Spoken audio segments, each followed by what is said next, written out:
If Notre Dame is able to handle their business and win out, what is the ideal matchup they could get in the first round of the college football playoff? And what grade would you give Marcus Freeman as a recruiter? All that and more on today's Mailbag edition of Locked On Irish.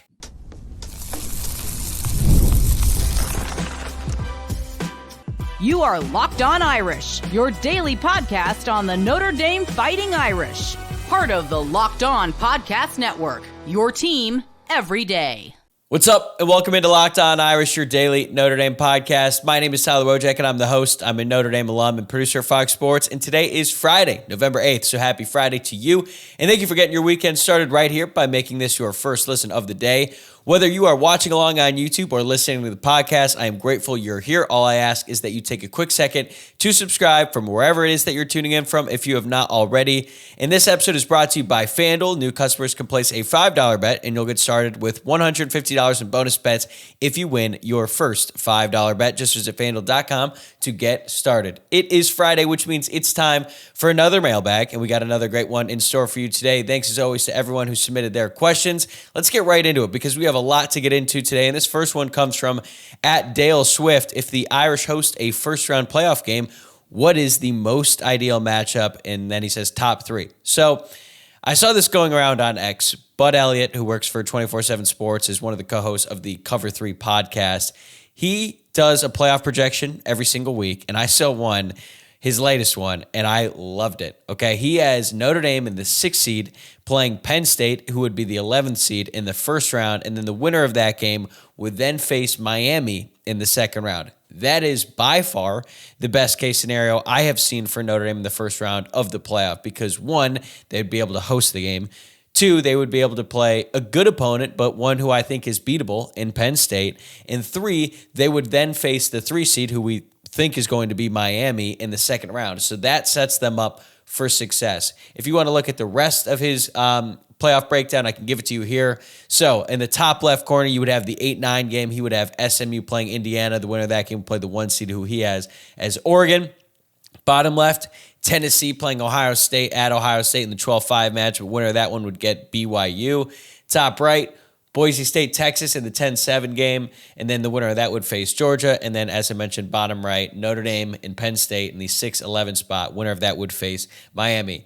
I know people have their opinions about Bud Elliott. I don't agree with everything he says, but man, I hope this is accurate because I think this would be an awesome setup for the college football playoff. And just think about Notre Dame hosting Penn State in mid to late December in South Bend. It would be, or it could be, a repeat of the Snow Bowl, the iconic game from 1992, all over again. Who wouldn't sign up for that? I think that is awesome. That would be just such a fun matchup. If you're a college football traditionalist and all that, I think it would be really fun. I think Notre Dame would have a great shot at winning that game. Although Penn State, they're a formidable opponent as well. So if they're not able to get that, I think if they're able to play SMU, that could certainly be a really good game. I don't know if there's another loss on the schedule for the Mustangs. And even though I think SMU is a little bit underrated, their only loss was to BYU, who is undefeated. I think they are a gettable team if you're Notre Dame. But I would actually love to see Notre Dame play Indiana. I know that Luke Smith and a lot of my other friends who are from Chicago are really tired with what's going on with the Hoosiers because they live in Chicago and there's a lot of IU alum there, and they really came out of the woodwork because we know IU loves basketball, right? But now all of a sudden IU gets good at football and all these people pretend like they've been football fans for a long time. Like, nuh-uh. I've actually been to an IU football game back when I was a senior in college. Me and some of my friends went to Indiana for, I think it was like our fall break. We were visiting another one of our friends, and we were just basically gifted tickets to this Indiana-Michigan game. I think we were there for about one full quarter before we left, and most of the Indiana fan base stayed in that game as well. So if they were actually able to host a game against the Hoosiers, I think that would be a lot of fun, and it would be a tough game, man, because I am a believer in Curt Cignetti's Hoosiers teams. But those are my top three: Penn State, SMU, and Indiana, and I think all of them are realistic if you look at the playoff projections and how they shake out. Speaking of Penn State, that leads me to my second question, which comes from @CGH7337, who asked a two-part question. One, why does Penn State deserve to be in the playoff? Their best win is versus an unranked Illinois team. He also just mentions that if Indiana loses to Ohio State, they don't deserve to be in either. Then he also asks, will Florida State dress like they are in Antarctica again? As for whether or not they're going to dress like they're playing in the deep south of the globe. I don't think it's going to be that cold in South Bend this week, and I actually have not checked the weather since I did the game preview, but when I did it last time, it looked like the temps were going to be in the high 40s with some rain.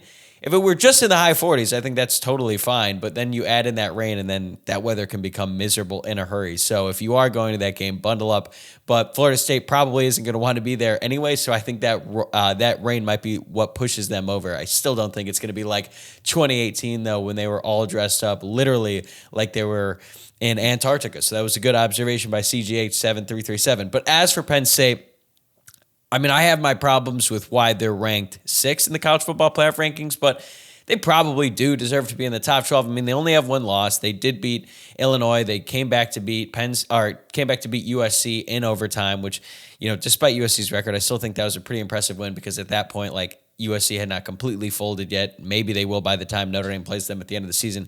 We are going to have to see. But I agree with you. I made this point when I reacted to the initial CFP rankings. I didn't think they deserved to be that high. But considering their only loss this season was a 1-touchdown loss to Ohio State, granted it was at home, like that does look pretty good for them. And sure, I made the argument that if Will Howard didn't throw that pick 6 and he didn't fumble on his way to the end zone, it would have been a much bigger deficit. But you have to give credit to Penn State for, one, causing that pick 6 in the first place and forcing that fumble to Will Howard there at the end. So they actually got bailed out in a way, because I think if Ohio State had just ran away with it, they would have been ranked a little bit lower. But I do think they deserve to be in the playoff. They have a good record, and I do think they have a talented team, specifically on defense.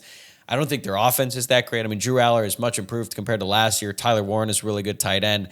Definitely going to win the Mackey Award. But they have some good running backs, but they just aren't very explosive. And in a lot of ways, they kind of remind me of Notre Dame. So another reason why that would be a great matchup. All right, this next question comes from Connor Cross 17. Is Drake Bowen poised to be the next great linebacker at Notre Dame? He says he gets Manti Te'o vibes. Too soon? Yes, that is too soon, Connor Cross.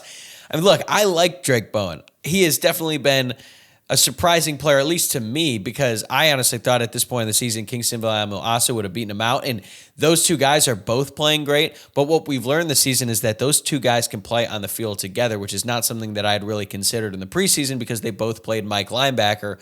Now when they come in, looks like KVA moves over to the Will, and they work well when they're on the field together, which is really exciting for the future because you had those two and then Jane Osprey there at Rover. Like, that is a really, really exciting young linebacker core right there. But look, Manti Te'o was unbelievable. All right, let's look at what Manti Te'o did in his sophomore season because Drake Bowen is a sophomore. So right now, Bowen has 43 tackles, 1 sack, 2 passes deflected, and a forced fumble. In Manti Te'o's sophomore year, he had 133 tackles, 1 sack, and 10 tackles for loss. Manti Te'o was so good. And really, from the moment he started playing, he didn't start right away his freshman season. I think he came in about halfway through and then just really never stopped dominating at the college level. So, yes, Drake Bowen could be a really good player. He could be a great linebacker at Notre Dame, but to already compare him to Manti Te'o is way too soon. And maybe the good thing for Drake Bowen is he doesn't have to be Manti Te'o. He's going to have Kingston Viliamo-Asa. He's going to have Jane Osprey playing next to him, so he doesn't really have to do everything. And I'm sure that if Manti Te'o had played on this defense, his stats would not be as good because he wouldn't be asked to do literally everything for the defense because Notre Dame just has much better players on this unit than Manti Te'o did when he first started out in college at Notre Dame. But I just think that, like, sometimes when one player emerges, we immediately compare them to one of the all-time greats, and this is just a little bit too premature for me. So maybe Connor Cross, I'll be proven wrong down the road if Drake Bowen continues to ascend and he gets that level. I will happily say you were right and you were on it early, but right now I just think it's way too soon. All right, coming up, how should we rate Marcus Freeman as a recruiter on a scale of 1 to 10? I think I'm going to get myself in trouble with this one. That's next. Today's episode is sponsored by LinkedIn. When you're hiring for your small business, you want to find quality professionals that are right for the role. That's why you have to check out LinkedIn Jobs. LinkedIn Jobs has the tools to help find the right professionals for your team faster and for free. Speaking from my own experience, I know that whenever we're looking to make a new hire, we use LinkedIn to help find the perfect new team member, and it's so easy because they do the heavy lifting. LinkedIn isn't just a job board. LinkedIn helps you hire professionals you can't find anywhere else, even those who aren't actively searching for a new job but might be open to the perfect role. In a given month, over 70% of LinkedIn users users don't visit other leading job sites. So if you're not looking on LinkedIn, you are looking in the wrong place. On LinkedIn, 86% of small businesses get a qualified candidate within 24 hours. Hire professionals like a professional on LinkedIn. Post your job for free at linkedin.com/lockedoncollege. That's linkedin.com/lockedoncollege to post your job for free. Terms and conditions apply. Next up, we got a question from Drew Brennan77, who is back in the mailbag. He asks, on a scale of 1 to 10, how would you rate Marcus Freeman's recruiting? While we're not getting the 5 stars we were hoping for, this is from Drew, by the way, you can't deny the depth Notre Dame is building and finding 3 stars who have a lot of talent. Feel Notre Dame is in a much better spot than they were under Brian Kelly. Okay, let's think about this for a second. When Marcus Freeman was hired as the defensive coordinator at Notre Dame, a big reason why is because he was a really good recruiter. And from the moment he stepped on campus at Notre Dame and he was the defensive coordinator, he really did improve recruiting, specifically on that side of the ball.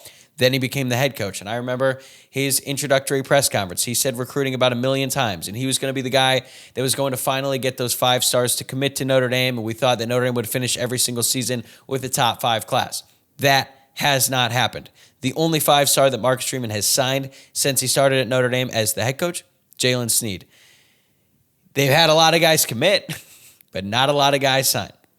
So I think it's safe to say that he is not recruited at the level that we thought he would once he was hired. And that's okay, because we also understand that recruiting to Notre Dame is not the same as recruiting to Georgia or Oregon, because Notre Dame is located in northern Indiana. You actually have to go to class. There are academic requirements in order to get in. Notre Dame probably was not shelling out NIL money to recruits early on, but they are willing to do it now. I think that much has been made clear over the past cycle.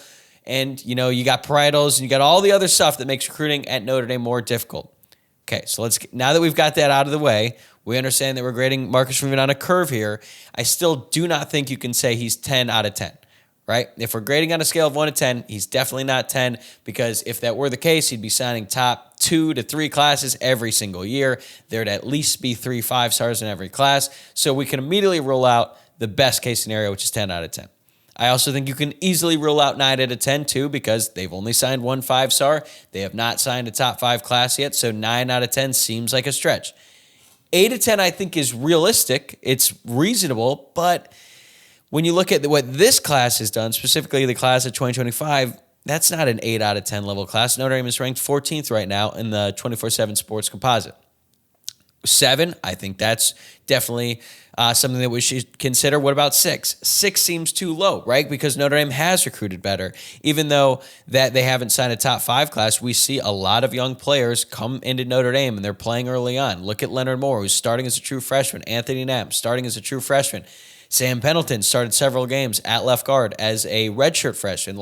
They are recruiting really talented players who then come into Notre Dame and play early on. That is the sign of a good recruiter. And as Drew mentioned, there are some guys who are maybe 3-stars who aren't really looked at as highly as other players, but then they come on to Notre Dame and they're great. Benjamin Morrison, low 4-star, perfect example of that. That all has to matter. So with all that being said, I think 6 out of 10 is too low. 8 out of 10 is too high. 7 seems pretty reasonable. So I think I'm going to go with 7.5. That feels appropriate to me. That is what I believe Marcus Freeman has done so far as a recruiter at Notre Dame. And I agree, he is a better recruiter than Brian Kelly at Notre Dame.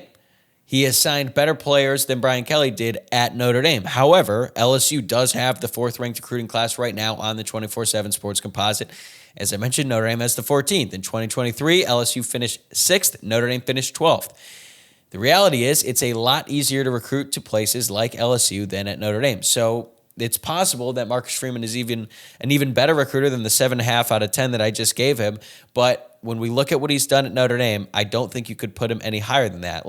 They have improved recruiting a quarterback, no doubt. They got Kenny Minchie, they got CJ Carr, but then this year they whiffed on Deuce Knight, which, look, they were in the running until the very end, and they probably stuck with him for a little bit too long, but now they're ending up with 3-star Blake Hebert, who's not even a top 25 quarterback in the class. So overall, I still don't think he's really improved. Noah Grubb in the class of 2026 looks like he could be really good. So Overall, I think you could definitely say he has improved at quarterback recruiting. Running back has been really good. Aeneas Williams, Keedron Young, I think those guys are next. Jeremiah Love has been great. Jadarian Price, like those guys have been really good. They were Marcus Freeman recruits. Linebacker has been excellent since Marcus Freeman. Really, since Marcus Freeman took over as the defensive coordinator, they have recruited linebacker really well. Look at Drake Bowen, Kingsley Viliamuasa. They might get Madden Framo in this class and potentially even Nathaniel Owusu-Boateng as well. That's really good. I don't have to tell you how much better the defensive backs are under Marcus Freeman than Brian Kelly. They are so much better. Look at Leonard Moore and Christian Gray and Benjamin Morrison. And then even though Xavier Watts was a Brian Kelly recruit, he's been much improved under Marcus Freeman. Adon Schuler was a Marcus Freeman recruit. So they have improved at several key positions. I would say offensive line is about the same, right? Like Brian Kelly recruited offensive line really well, so there's no real difference there. But they are still slacking at two key positions, wide receiver and defensive line, specifically in this class. Like I look at the wide receiver class and I just think it's just average at best. I mean, maybe if they get Derrick Meadows, it's going to change things more on Derrick in a second here. I think the defensive line is lacking. They missed out on Justin Scott, Keon Keeley in the class before that. So they just have not been able to add the big-time players at those two positions, and those are key. Like, you look at the best teams in college football, they have great wide receiver talent, and they have a bunch of them, right? And they have a bunch of great defensive linemen. Notre Dame is going to have to dip into the transfer portal this offseason to get at least two defensive linemen because they're going to lose Howard Cross and Riley Mills. Who knows if Jason Onye is going to be back with this team, so they're going to have to really pick up the pieces there. Guys like Brendan Vernon, Devin Houston, they don't look like hits right now, so I just think that when you look at what Marcus Freeman has done in totality, he's definitely improved, but he's lacking too much at key positions for me to say that he's 8 out of 10 or anywhere better than that. And I think that, maybe if Notre Dame is able to make the playoff, make a good run here, that will help them out in the future to sign those 5-star guys. And they've been close with like Dante Moore and Deuce Knight and Peyton Bowen and Ivan Taylor. But eventually, being close is not good enough. I think they're already at that point. Like, he actually has to get those guys to sign on the dotted line with Notre Dame. And until he does that, I think that 7.5 out of 10 is probably a fair assessment of Marcus Freeman as a recruiter at Notre Dame. Okay, next one. At @Castellucci05, where does Notre Dame stand with wide receiver Derrick Meadows? So I talked about this with recruiting analyst Eric Thomas on yesterday's show. We went really in depth on what's to come this weekend for Notre Dame on the recruiting trail because they are hosting a bunch of top targets. If you have not listened to that episode yet, go check it out. Eric had a bunch of great insight about what's at stake for the Irish this weekend because it is really their last big swing in the class of 2025 because the early signing day is about a month away. So very, very important weekend. Derrick Meadows is one of the visitors. He's like the headliner. He's the big wide receiver recruit that Notre Dame has been after forever. But as for where things stand with him, I mean, he's visiting.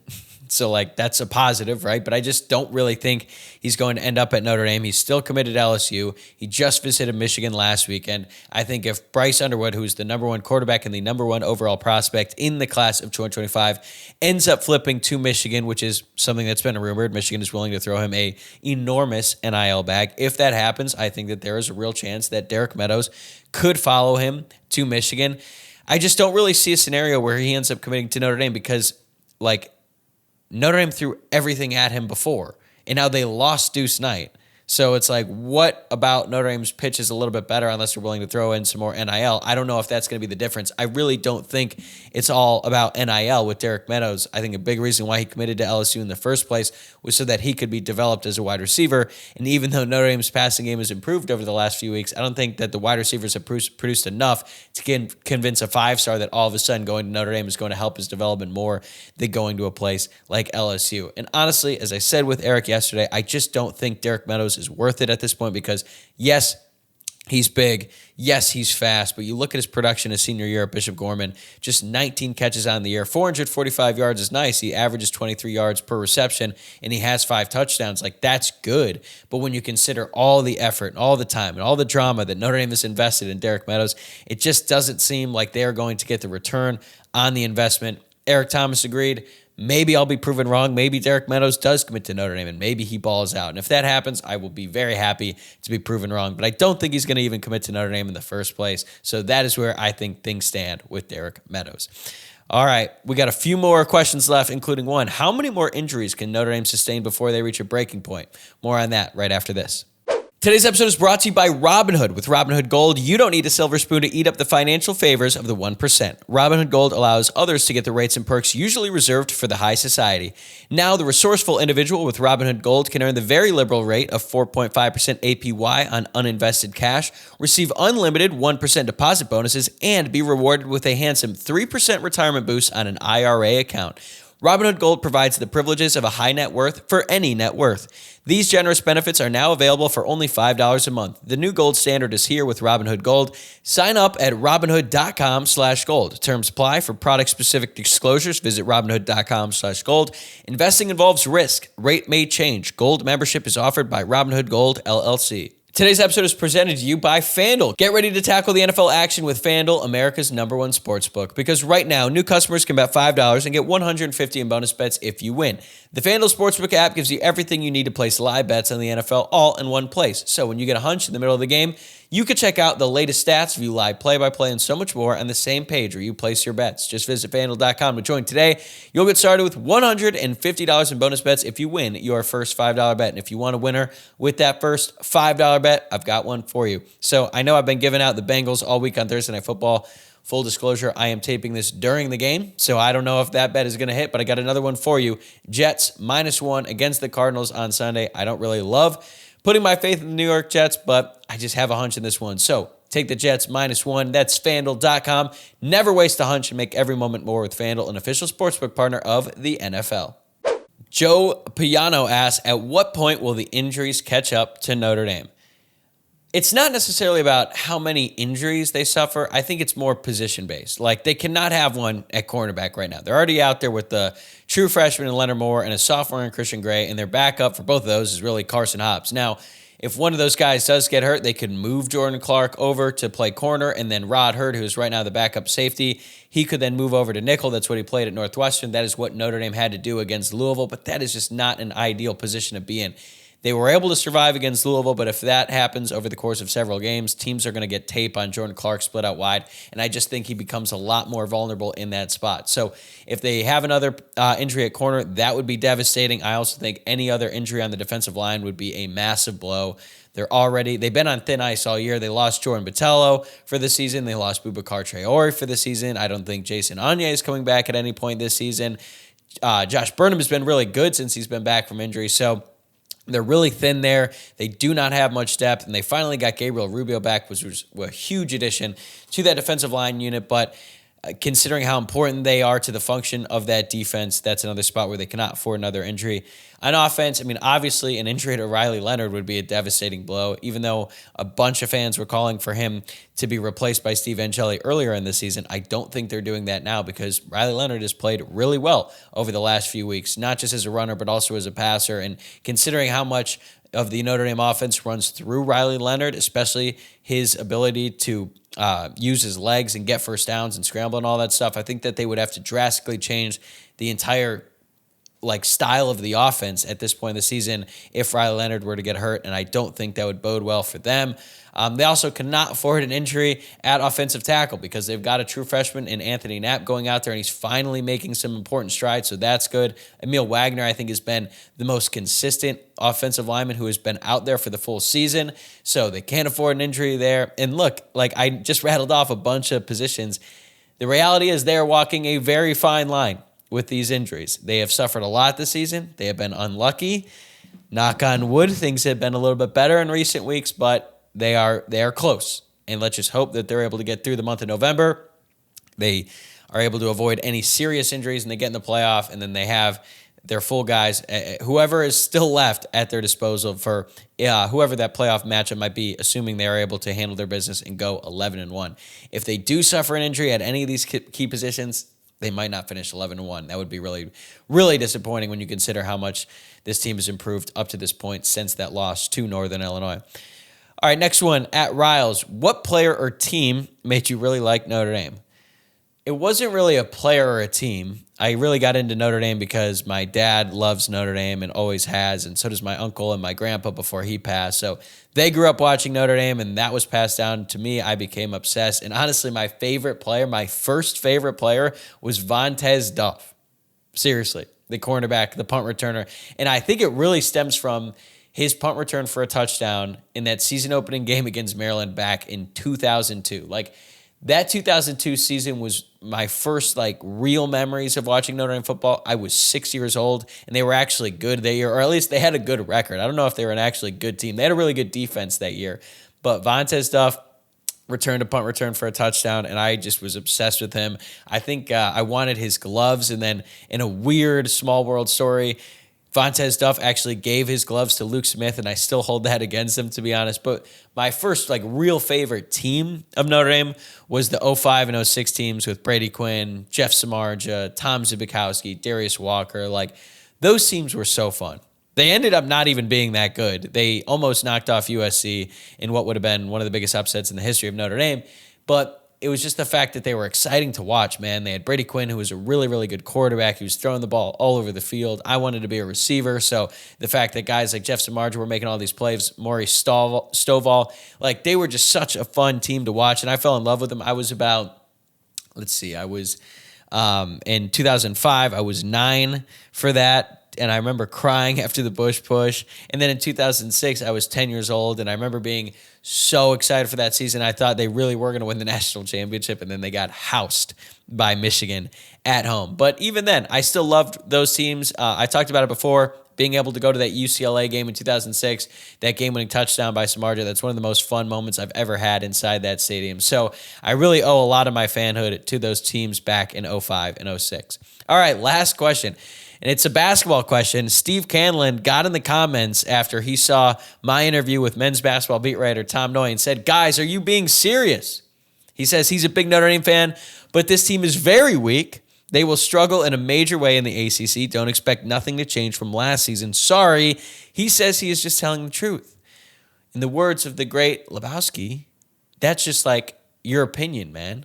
Because I don't know how you could say they're going to be the exact same team as last year when they have improved at pretty much every position. The guys who were true freshmen, who were just learning how to play college basketball last year, have a full season under their belt. Look at Braden Shrewsbury. Physically, he has matured a lot. And guess what? Notre Dame hammered Stonehill in the season opener. And yeah, I don't think Stonehill is going to be winning a national championship. No one is going to be confusing Stonehill with the UConn. But it was a nice win to start the season for the Irish. Marcus Burton and Braden Shrewsbury each had 18.